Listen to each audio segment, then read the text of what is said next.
존 스타인백의 분노의 포도라는 소설로 1962년 노벨 문학상을 받았습니다. 그 다음에 1964년은 누가 받았을까요? 프랑스의 작가 장폴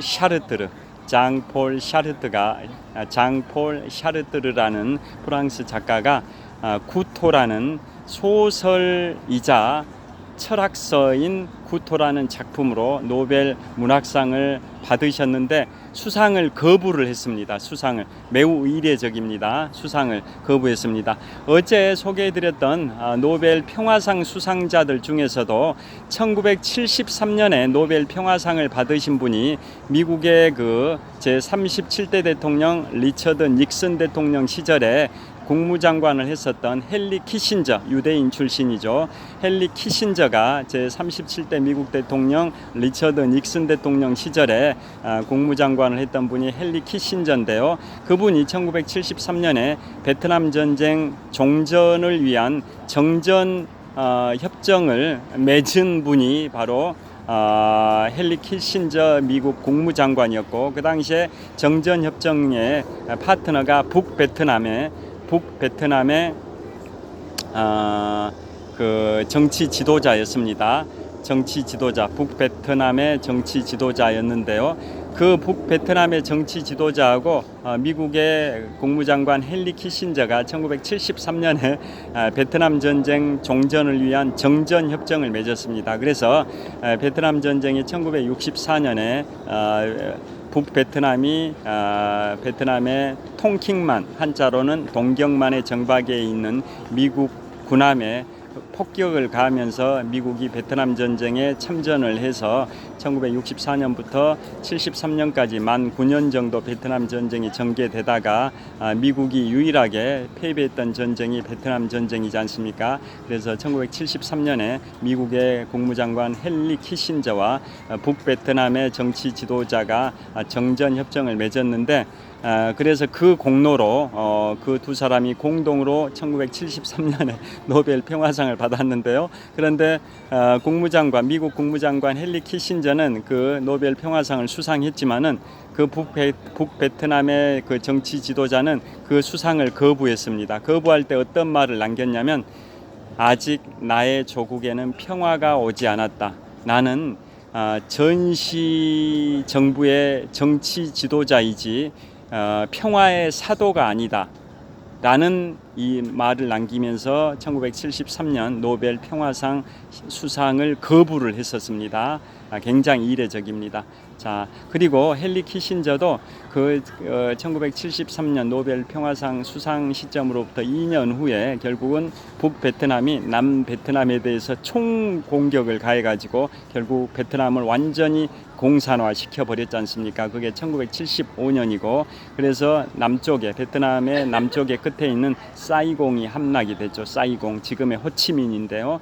호치민의 전신이 사이공인데, 1975년에 북베트남이 남베트남에 대해서 총공격을 가해가지고 남베트남의 수도 사이공, 지금의 호치민을 함락해버려가지고 이제 완전히 미국이 지원하는 남베트남은 폐망을 하게 됐고, 베트남은 완전히 적화 통일이 공산화가 이루어진 그 역사를 다 잘 아실 겁니다. 그래서 1975년에 남베트남의 수도인 사이공, 지금의 호치민이 함락됐을 때 노벨 그보다 2년 앞서서 1973년에 노벨 평화상을 수상한 미국의 국무장관 헨리 키신저도 노벨 평화상을 반납을 하려고 했습니다. 그런데 노벨 위원회가 그 반납을 수리를 하지 않았었던 역사가 있습니다. 자, 그런 식으로 노벨 평화상도 북베트남의 지도자가 1973년에 노벨 평화상 수상을 거부를 했듯이 1964년 노벨 문학상도 프랑스의 대문호 장폴 샤르트르가 구토라는 소설 겸 철학서로 노벨 문학상을 받았지만 그 장폴 샤르트가 수상을 거부를 했던 이례적인 역사가 있습니다. 자, 그래서 제가 장폴 샤르트르 관련해서 재밌는 얘기 하나 해드리겠습니다. 장폴 샤르트는 제 기억에는 1905년 출생, 1980년 사망했으니까 75년 동안 생존하셨던 인물인데요. 장폴 샤르트는 장폴 샤르뜨르는 실존주의 철학의 최고봉이시죠. 이분이 했던 많은 명언이 있는데요. 그 중에 대표적인 게 하나가 있습니다. 뭐라고 했냐면 1964년 노벨 문학상 수상자인, 물론 수상을 거부하긴 했지만 프랑스의 대문호 장폴 샤르뜨르의 명언 중에 하나가 인생은 B와 D 사이의 C이다 라고 표현을 했습니다. 자, 다시 말씀드립니다. 샤르뜨르가 말하기를 인생이라는 것은 B와 D 사이의 C이다 라고 했습니다. 알파벳에서 A, B, C, D가 있지 않습니까? 인생은 두 번째 해당되는 B와 네 번째 해당되는 D 사이에 있는 세 번째 C이다, 이런 의미죠. 왜 그런 말을 했을까요? 여기서 알파벳 B는 birth, 탄생이란 뜻이죠. birth, 탄생. 그 다음에 D는 뭐죠? D는 죽음입니다. death. C는 뭘까요? C, 가운데 있는 C는 choice입니다. choice, 선택이란 뜻이죠. 즉 인생이라는 것은 출생 시점부터 사망 시점까지의 사이에 의해서 선택의 연속이다, 이런 뜻이죠. 자, 제가 8월은 제가 5주 연속 토요일 날 한국금융연수원에서 여신법률 강의를 하는데요. 제가 여신법률 과목 담당하는 과목 중에 자연인의 권리 능력에 관해서도 강의를 하는데요. 자연인의 권리 능력은 출생 시점부터 사망 시점까지 권리 능력이 자동으로 부여됩니다. 즉 자연인은 생존하는 기간 동안 권리 능력이 자동으로 부여가 되는데요. 그러니까 사람은 생존해 있으면 자동적으로 권리 능력이 부여된다라는 거죠. 예외가 딱 하나 있습니다. 예외가, 즉 태아의 상속에 관한 권리 능력은 아직 사람이 되지 않은, 즉 생존하고 있는 자가 아닌 엄마의 뱃속에 있기 때문에 아직 출생한 게 아니지 않습니까? 원래 출생 시점부터 사망 시점까지, 즉 생존하는 기간 동안에만 권리 능력이 자동으로 부여되는데요. 그래서 출생 전 시점인 엄마 뱃속에 있는 태아 신부는 원래는 권리 능력이 없는 게 맞죠. 그런데 상속에 있어서만은 아직 태어나지 않은 태아에게도 권리 능력을 인정하고 있는 유일한 예외가 있다는 것도 제가 강의하는 영역인데요. 그렇듯이 장폴 샤르뜨르의 명언이 이런 거죠. 인생은 출생인 birth부터 사망인 death까지 사이에서 선택의 연속이다, 초이스의 연속이다 해서 이니셜을 따가지고 인생은 B와 D 사이의 C이다 라는 명언을 1964년에 구토라는 철학 겸 소설인 그 작품으로 노벨 문학상을 수상한 프랑스의 대문호 장폴 샤르뜨르가 했던 말입니다. 인생은 B와 D 사이의 C이다. 즉 인생은 출생 시점부터 사망 시점까지 사이에서의 선택의 연속이다, 이런 의미죠. 즉 우리가 살아가면서 어느 대학을 갈까? 선택의 연속이죠. 또 어떤 사람과 결혼할까? 선택의 연속이죠. 집을 영끌족 말도 있듯이 집값이 오르고 있으니까 올해 집을 살까? 내년에 살까? 선택의 연속이죠. 어느 직장에 들어갈까? 이것도 선택의 연속이죠. 인생은 출생 시점부터 사망 시점까지 사이, 즉 birth에서 death까지 사이에서의 선택의 연속, 초이스의 연속이다 라는 의미에서 1964년에 노벨 1964년에 노벨 문학상을 수상한 프랑스의 대문호 장폴 샤르뜨르가 했던 말입니다. 그 다음에 1968년에는 누가 수상했을까요? 일본의 대문호, 일본의 작가 가와바타 야스나리입니다. 가와바타 야스나리라는 일본의 작가가 설국이라는 소설로 노벨 문학상을 받은 게 1968년입니다. 자, 노벨 문학상은 1901년부터 2023년까지 124년 동안 시상을 해왔는데요. 자, 그 수많은 작가들 중에 일본 작가가 2명 있고 중국 작가도 2명 있습니다. 그런데 우리 대한민국은 노벨 문학상 수상자가 없어서 아쉬움이 있는데요. 자, 1968년에 노벨 문학상 수상자가 일본의 작가 가와바타 야스나리라는 작가가 설국이라는 소설로 노벨 문학상을 1968년에 받았습니다. 그 다음에 1970년에는 누가 받았을까요? 소련의 작가 솔제니친입니다. 소련의 작가 솔제니친이 유명한 작가죠. 1970년에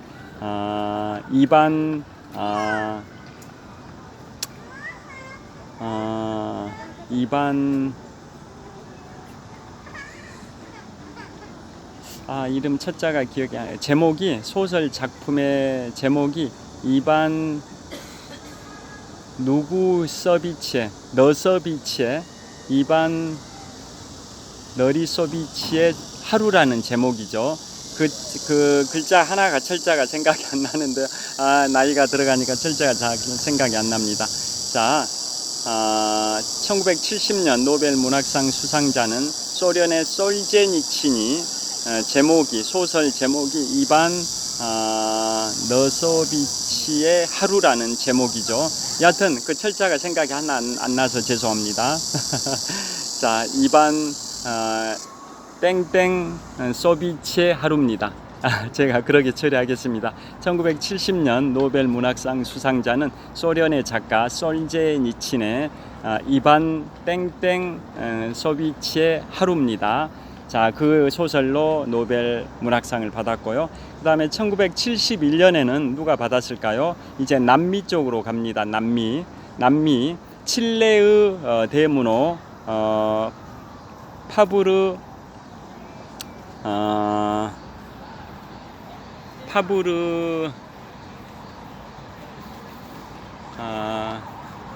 칠레의 대문호 파브르 이분도 이름이 기억 안 나는데요. 그분의 시입니다. 시가 제목이 뭐냐면 불타는 칼입니다. 불타는 칼. 시의 제목이 불타는 칼입니다. 이름 기억났습니다. 칠레의 대문호 파브르 네르바입니다. 파브르 네르바. 보통 우리나라 이름은 그래도 비교적 기억하기가 쉬운데 외래어는 기억하기가 쉽지가 않지 않습니까? 기억이 났습니다. 자, 1971년도 노벨 문학상 수상자는 남미의 칠레의 대문호 파브르 네르바의 시라는 장르 제목이 불타는 칼입니다. 그 불타는 칼이라는 제목의 시로 노벨 문학상을 받은 분이 칠레의 대문호 파브르 네르바입니다. 1971년 노벨 문학상 수상자고요. 그 다음에 1982년으로 가면 또 남미입니다. 남미의 콜롬비아입니다. 자, 콜롬비아의 작가 이름이 뭐냐면 마르케스입니다. 마르케스라는 콜롬비아의 작가가 제목이 100년 동안의 고독입니다.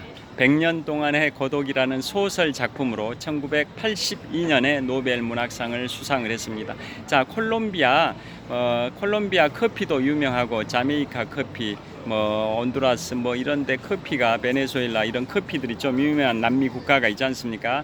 그 중에 콜롬비아인데요. 콜롬비아는 참고로 우리 6.25 한국전쟁 당시, 지금부터 74년 전인 1950년 6.25 한국전쟁 당시에 우리 한국이 풍전등화의 위기 상황에 처했을 때 우리 한국을 구원하기 위해서 UN 16개국에서 전투병을 파견했고요. 또 5개 국가에서는 비전투 부대인 의료 지원 서비스를 제공을 했었습니다. 자, 그 중에 UN 16개국이 전투병을 파견했습니다. 목숨을 걸고 자국의 군인들을 우리 대한민국을 구원하기 위해서 파병을 했는데요. 그 전투부대를 파견한 UN 16개국이 잠깐 말씀드리면 유럽에서는 영국, 프랑스, 벨기에, 네덜란드, 룩셈부르크, 그리스, 튀르키예, 그 다음에 아프리카에서는 에티오피아, 남아프리카 공화국, 그 다음에 아시아에서는 태국, 필리핀, 오세아니아에서는 호주, 뉴질랜드, 북미에서는 캐나다, 미국, 그 다음에 남미에서는 콜롬비아입니다. 콜롬비아. 다시 말씀드립니다. 16개 나라인데 왜 17개로 세워졌죠? 다시 말씀드립니다.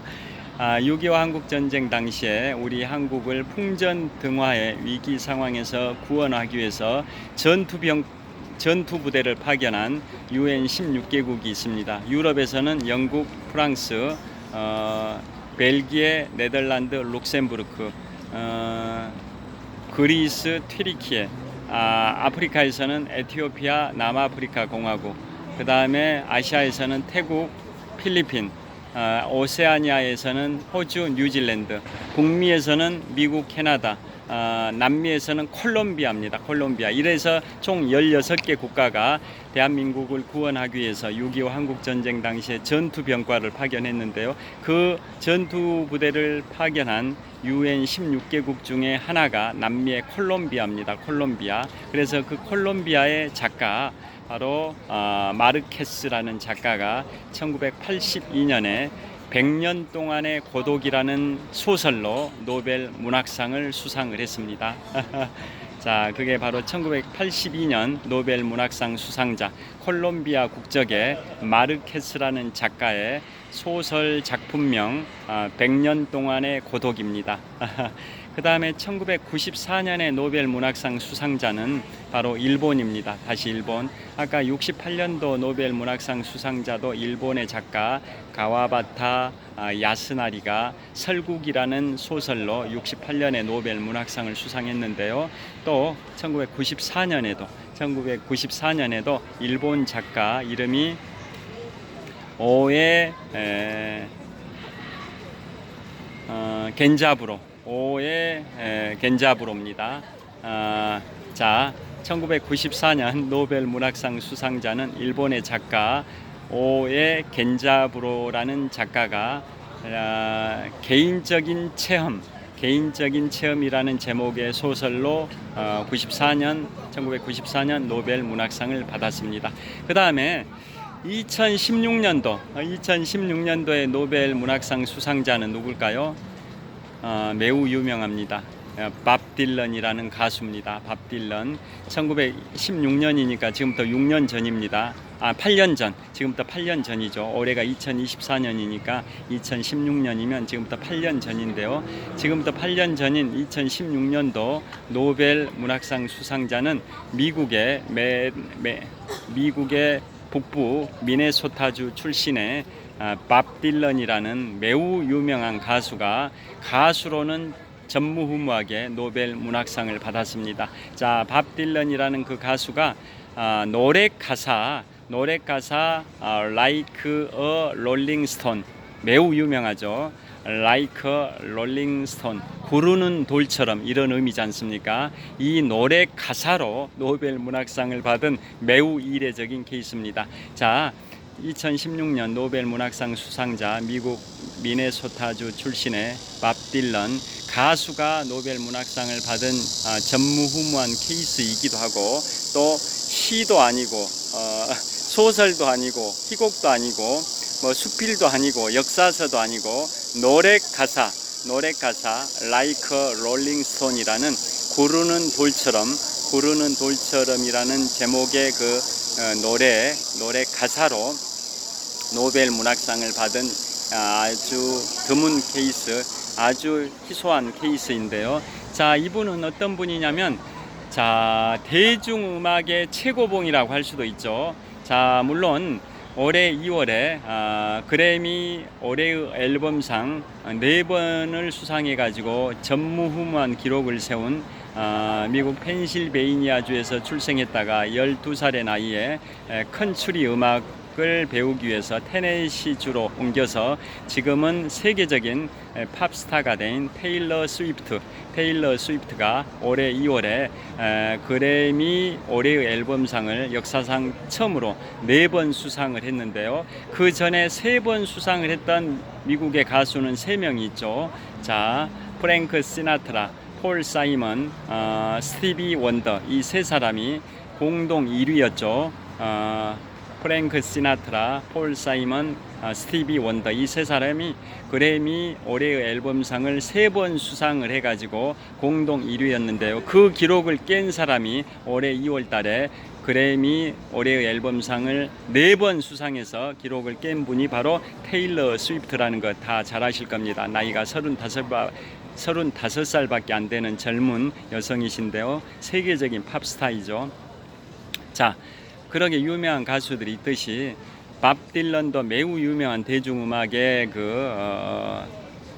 유명하신 분인데요. 이분은 1941년생이니까 이명박 전 대통령님과 동갑입니다. 자, 2차 세계대전 태평양 전쟁이 1941년 12월 7일 일본의 가미가제 특공대가 미국의 하와이 진주만을 기습 폭격하면서 태평양 전쟁이 발생이 됐는데요. 태평양 전쟁이 발생하기 약 6개월 반 전인 1941년 5월 24일생입니다. 이분이 바로 밥 딜런인데요. 미국 북부 미네소타주에서 출생했고 지금도 생존해 계시니까 현재 83세이신데요. 현재 싱어송라이터 겸 사업가이기도 하죠. 자, 이분이 24살의 나이였던 1965년에 발표한 노래가 바로 Like a Rolling Stone입니다.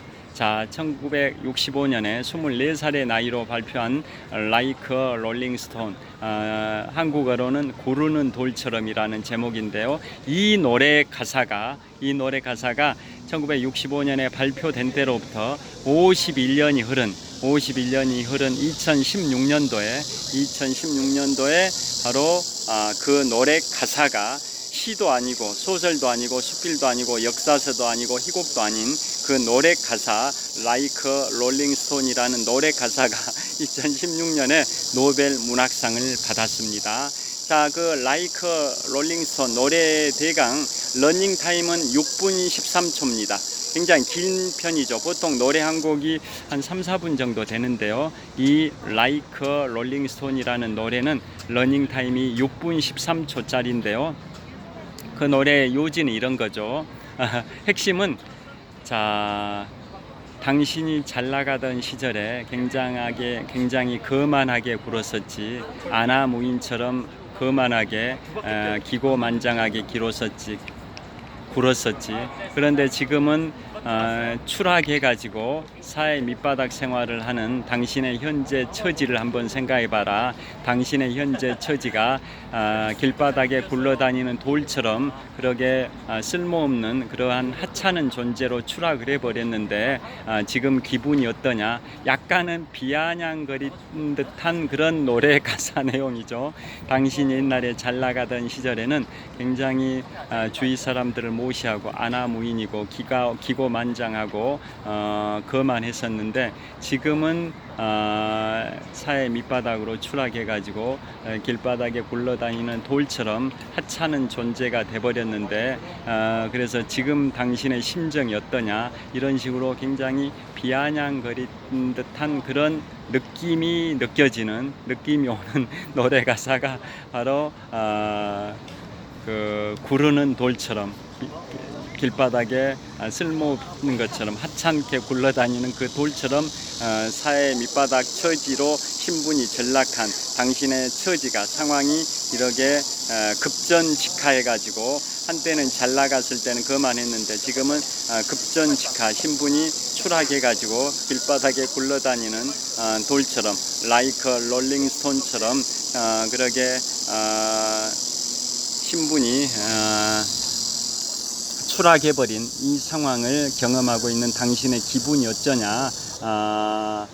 구르는 돌 같은 그 심세가 된 당신의 현재 기분이 어떠냐. Like a Rolling Stone 그런 내용의 노래인 거죠. 자, 그게 바로 밥 딜런이 1941년 5월 24일에 태어나서 이 24살의 나이였던 1965년에 발표한 노래고 매우 유명한 노래인데요. 그 발표됐던 그 Like a Rolling Stone이 발표됐던 1965년으로부터 51년이 지난 2016년도에 그 노래 가사가 노벨 문학상 시상 역사상 최초로 노래 가사가 시도 아니고 소설도 아니고 수필도 아니고 역사서도 아니고 희곡도 아닌 그 노래 가사가 노벨 문학상을 받는 매우 전무후무한 케이스. 2016년 노벨 문학상 수상자가 밥 딜런의 노래 가사 Like a Rolling Stone입니다.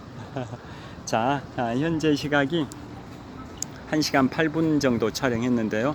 현재 8시 57분입니다. 자, 잠실 석촌호수 동호 북쪽 조깅로를 촬영하고 있는데요. 현재 오늘 2024년 8월 6일 화요일 저녁 8시 57분이고요. 1시간 8분 정도 촬영했습니다. 자, 이거 보여드리겠습니다.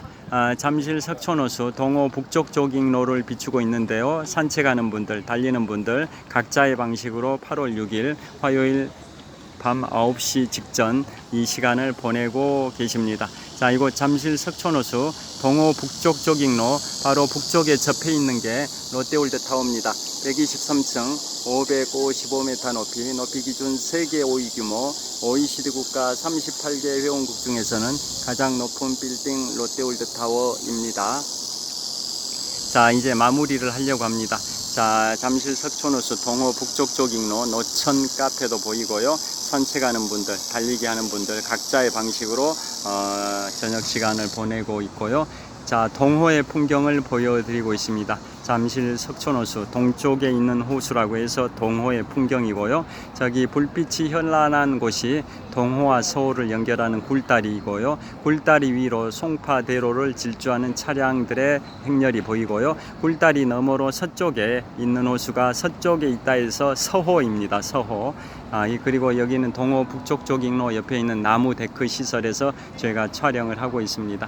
자, 그래서 오늘은 이제 2024년 8월 6일 화요일 저녁 9시 정도 됐습니다. 이제 1시간 10분 정도 촬영했는데요. 자, 오늘은 인류 문학사에 큰 족적을 남긴, 큰 발자취를 남긴 역대 노벨 문학상 수상자들에 관하여 말씀드렸고요.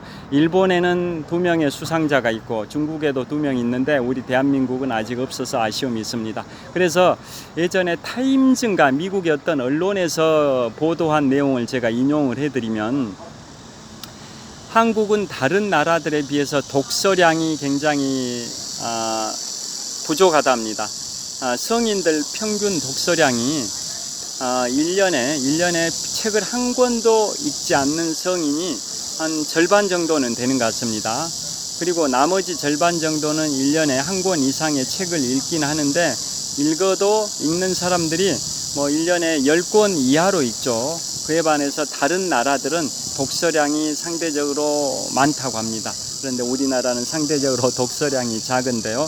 그런데도 한국은 왜 노벨 문학상이 아직 안 나오냐고 한국인들은 불만스러워 한다고 합니다. 그런데 그 미국 언론이 그것에 대해서 비판하기를, 한국은 다른 나라에 비해서 독서량도 적으면서 왜 노벨 문학상 수상자가 탄생하지 않은지 또 아쉬워하냐. 그것은 말이 안 된다. 독서를 기본적으로 많이 하고 나서 노벨 문학상이 수상자가 탄생하기를 바라야 되지, 독서량도 다른 나라에 비해서 부족하면서 왜 노벨 문학상 수상자가 탄생하지 않은 것을 그렇게 아쉬워하냐라고 미국의 한 언론이 한국인들에 관하여 그렇게 비판한 기사를 제가 본 적이 있습니다. 여하튼 자, 독서가 굉장히 중요한데요. 독서 보통 이제 다독, 다작, 다상량이라고 하죠. 많이 읽고 많이 글쓰기를 하고 또 많이 생각을 하고, 이게 다독, 다작, 다상량이라고 하지 않습니까? 그래서 이 글을 쓰는 것의 기본은 독서가 기본적으로 기본이 되어야 하지 않습니까? 저도 유튜브 이름이나 블로그 이름이 독서하는 마라토너인데요. 그 이유는 22년 5개월 6일 동안 42.19km를 101회 완주할 정도로 열심히 달리기를 하고 있어서 마라토너라는 명칭이 붙어 있고요.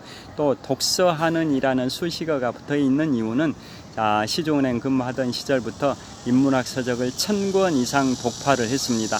그래서 그런 독서량이 기본이 되다 보니까 5년 전에 시중은행에서 부장으로 퇴직한 다음에 지금까지 인문학 서적을 6권을 출간을 했습니다. 자, 그래서 그런 출간, 책 출판에 있어서 기본은 독서가 밑바탕이 되어야 하지 않습니까? 그래서 저의 네이버에서 검색어 블로그 이름과 유튜브 이름이 독서하는 마라토너인데요. 자, 독서가 그만큼 중요합니다. 그래서 독서의 중요성에 관하여 유명 인사의 그 명언을 하나 소개해드리면, 독일의 대문호 괴테가 이런 말을 했습니다. 당신이 자주 만나는 사람, 당신이 자주 찾는 곳, 당신이 현재 읽고 있는 책을 나에게 말하시오. 그러면 당신이 어떤 사람인지 내가 말해 주겠소. 그러니까 그 사람이 어떤 책을 읽는가를 보면 그 사람이 어떤 사람인지를 평가할 수 있다, 이런 의미죠. 당신이 자주 가는 곳, 당신이 자주 만나는 사람, 당신이 현재 읽고 있는 책을 내게 말해주면 당신이 어떤 사람인지 알려주겠소 라고 독일의 대문호 괴테가 했던 명언입니다. 그리고 세계적인 투자가 워런 버핏은 이런 말을 했습니다. 당신을 가장 짧은 시간에 가장 위대하게 만들어주는 방법이 독서 외의 방법이 있으면 그렇게 하시오. 그러나 인류가 출현한 이후 당신을 가장 짧은 시간에 가장 위대하게 만들어주는 방법으로 독서 외의 방법은 아직까지는 발견되지 않았소 라고 세계적인 투자가 워런 버핏이 했을 정도로 독서는 중요합니다. 자, 그래서 여러분들께서도 독서, 지금 여름이어서 독서의 계절은 아닙니다만은 평소 독서를 생활화 하시는 그러한 삶을 사시면 좀 더 풍요로워지는 삶을 영위하시지 않을까 조심스럽게 말씀드려 봅니다. 저는 꾸준히 유튜브를 촬영하고 있는데요. 그런 것들은 다 제가 달달 암기하고 있는 그 내용을 가지고 촬영을 합니다만은, 그런 건 다 독서가 기반이 되기 때문에 그것을 독서를 통해서 지식을 터득해 가지고 끊임없이 유튜브를 촬영하고 있고요. 유튜브를 촬영하기 시작한 게 지금부터 4년 3개월 반쯤 전인 2020년 4월 16일부터 오늘 2024년 8월 6일까지니까 앞으로 열흘이 지나면 유튜브를 촬영한 지 4년 4개월이 됩니다. 4년 4개월 가까운 세월이 흐르는 동안 현재 촬영하고 있는 유튜브 영상이 1537번째일 겁니다. 1537번째 영상을 오늘 촬영하고 있는데요. 자, 그러니까 4년 4개월 가까운 세월 동안 거의 매일 하나꼴로 유튜브 영상을 촬영했는데요. 자, 매일 똑같은 말을 할 수는 없지 않습니까? 그래서 다양한 주제로 요즘 유튜브를 촬영하고 있습니다. 그래서 오늘은 인류의 문학사에 큰 족적을 남긴 역대 노벨 문학상 수상자들에 관하여 소개해드렸고요. 어제는 인류 평화에 기여한 역대 노벨 평화상 수상자들에 관하여 소개해드렸고요. 또 그 전에는 유네스코, 프랑스의 유네스코 세계문화유산, 또 이탈리아의 유네스코 세계문화유산, 미국의 유네스코 세계문화유산, 우리나라의 유네스코 세계문화유산, 미국의 대통령 선거와 관련된 내용들, 다양한 주제로 제가 다양한 컨텐츠를 가지고 계속 유튜브 영상을 4년 4개월 가까운 세월 동안 1537번째를 촬영할 수 있는 원동력은 바로 독서가 기반이 되기 때문에 가능하다고 조심스럽게 감히 말씀드릴 수가 있습니다. 그만큼 독서가 중요하다고 생각을 합니다. 그래서 여러분들께서도 독서하는 마라토너라는 제 블로그 이름이나 제 유튜브 이름을 생각해 보시면 제가 그만큼 마라톤도 22년 5개월 6일 동안 42.19km를 101회 완주할 정도로 열심히 달리기를 해왔고, 또 인문학 서적을 1000권 이상 독파해서 그 독서량을 기반으로 인문학 서적을 6권 집필했으니까 이렇게 열심히 유튜브를 찍고 있나 보다라고 어느 정도 이제 짐작하실 수 있을 것 같은데요. 여러분들께서도 지금보다 더 풍요로운 삶을 사시는 차원에서 독서를 생활화해 보시는 건 어떠실까요? 자, 이제 1시간 17분 정도 촬영했고요. 9시 6분입니다. 자, 이제 촬영을 마무리하도록 하겠습니다. 모기가 계속 발을 물고 있어가지고 힘듭니다. 자, 여기에서 촬영을 마무리하도록 하겠습니다. 자, 지금까지 잠실 석촌호수 동호 북쪽 조깅로에서 복수하는 마라토너 박종필이었습니다. 시청해 주셔서 감사합니다. 화이팅!